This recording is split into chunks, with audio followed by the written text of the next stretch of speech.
The book of Genesis, the first book of the Bible, contains many lessons about God, humanity, creation, sin, faith, and the beginnings of God's relationship with people. Here are some key lessons from Genesis. Chapter summary complete. Got something from it? Please like, share, and follow for more Bible gems. Let's keep the journey going. 1. God is the creator of all things. Genesis 1-2. Everything begins with God. He created the heavens, the earth, and all life.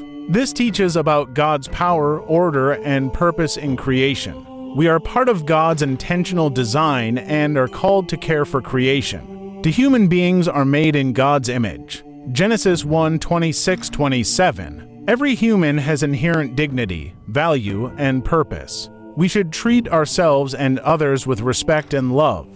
3. Sin breaks our relationship with God. Genesis 3. The fall. Disobedience to God leads to separation and suffering. Adam and Eve's sin brought consequences not just for them, but for all humanity.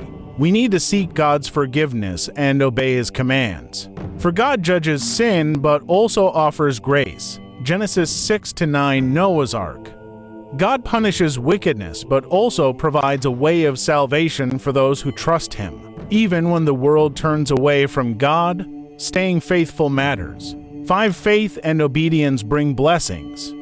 Genesis 12-22. Abraham's story. Abraham trusted God, even when it was hard. His faith was credited as righteousness. Trusting God, even without seeing the full picture, brings rewards. 6. God can bring good out of evil. Genesis 37-50. Joseph's story. Joseph suffered betrayal, slavery, and prison, but God used it all for a greater purpose to save many lives. Genesis 50-20. You intended to harm me, but God intended it for good. God is sovereign even in our suffering. He can turn pain into purpose. 7. God keeps His promises. Throughout Genesis, for example, His covenant with Noah, Abraham, Isaac, and Jacob. God's word is reliable. What He promises, He will fulfill. We can trust God's timing and His faithfulness.